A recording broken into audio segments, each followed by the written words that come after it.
భగవద్బంధులారా, శ్రీమద్ భగవద్గీతలో 12వ అధ్యాయంలో అంటే 12వ అధ్యాయం భక్తి యోగంలో 16వ శ్లోకాన్ని మనం చూస్తున్నాం.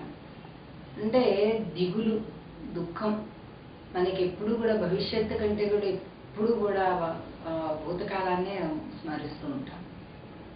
భవిష్యత్తును స్మరించేవాడు ఉన్నత దిశకి వెళ్తాడు, భూతకాలాన్ని స్మరించేవాడు అధోగతికి వెళ్తుంటాడు.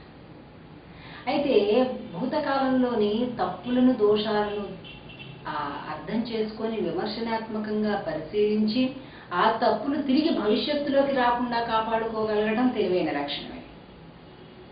కానీ అయిపోయిందే తప్పు, అయిపోయిందే, ఇలా పొరపాటు చేసాం, ఇలా పొరపాటు చేసాం, ఇలా అయిపోయింది, ఇలా అయిపోయింది, ఇలా అయిపోయింది అనుకుంటూ దాన్ని మాత్రమే తలుచుకుంటూ ఉంటే ప్రయోజనం లేదు.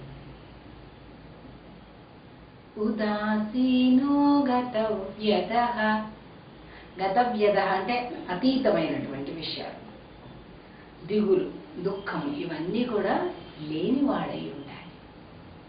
తాను వర్తమానం అంటే ఏ పనైతే చేస్తున్నాడో దాని యందు భావన నిలిపి దీని ఫలితాలు ఎలా ఉంటాయి అని భవిష్యత్తు వైపు చూడగలిగి ఉండాలి. ఇంకా సర్వారంభ పరిత్యాగి అంటే అన్ని కార్యముల యందు కూడా కర్తృత్వాన్ని వదలాలి. సర్వ ఆరంభ పరిత్యాగి, అన్నిటిని గురించి కూడా కర్తృత్వాన్ని వదిలిపెట్టగలిగిన వాడై ఉండాలి. లేకపోతే సమస్త కార్యములు కూడా ఎన్నో రకాల పనులన్నీ కూడా ఆ పనులన్నింటిలో కూడా శాస్త్ర నిషిద్ధమైనటువంటి కర్మలు ఉంటాయి. అంటే సురా పిబేత్, నకలంజం భక్షయేత్, అట్లా మాంసమును ముట్టద్దు, మద్యాన్ని ముట్టద్దు, ఇట్లా శాస్త్రం యొక్క నిషేధపు మాటలు కొన్ని ఉంటాయి. మనం పెద్ద యజ్ఞాలు, యాగాలు, పూజలు ఏమేమో చేయకపోయినా, వేదాంతాలు అధ్యయనం చేయకపోయినా కనీసం శాస్త్రం వద్దు అని మనని శాసించినటువంటి ఏ విషయాలైతే ఉన్నాయో అంతవరకు తెలుసుకొని అవి చెయ్యకుండా ఉంటే చాలు, పాడవకుండా ఉంటే చాలు, బాగోకపోయినా. బాగా అయ్యే పనులు చేయడం వేరు, పైకొచ్చి అభివృద్ధి సాధించే పనులు వేరు, అసలు పాడయ్యే పనులు వేరు. కనీసం ఆ మంచి పనులు, గొప్ప గొప్ప పనులు, మహానుభావుడిగా అయ్యేటటువంటి ఆ పనులన్నీ చేయకపోయినా పాడయ్యే పనులు, శాస్త్ర నిషేధమైనటువంటి పనులను కూడా చేయకుండా ఉంటే చాలా మేలు చేసినటువంటి వాళ్ళమే అవుతాం మన జీవితానికి మనం.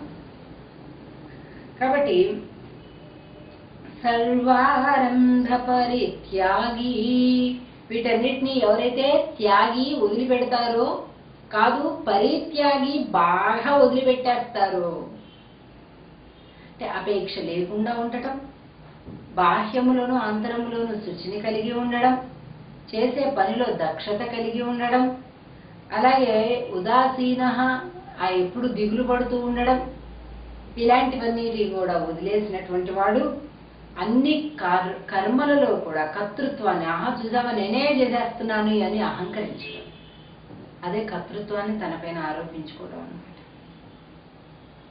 ఇలా సర్వారంభ పరిత్యాగి యో భక్త సమే ప్రియ, అలా ఎవరైతే త్యాగం చేస్తారో అటువంటి వాడంటే నాకు చాలా ఇష్టమైనటువంటి పని అని చెప్తున్నాడు శ్రీకృష్ణ భగవానుడు 12వ అధ్యాయంలో భక్తి యోగంలో 16వ శ్లోకంలో. అనపేక్షత్తు చర్దక్షః ఉదాసీనో గతవ్యదః సర్వారంభ పరిత్యాగి యో మద్భక్తః సమే ప్రియః. కాబట్టి అటువంటి వాడంటే నాకు చాలా ఇష్టమయ్యా అని చెప్తున్నాడు శ్రీకృష్ణ భగవాన్. అట్టి లక్షణాలను మనం కూడా అలవాటు చేసుకుని స్వామి అనుగ్రహానికి పాత్రలు అవుదామని కోరుకుందాం. జై శ్రీ.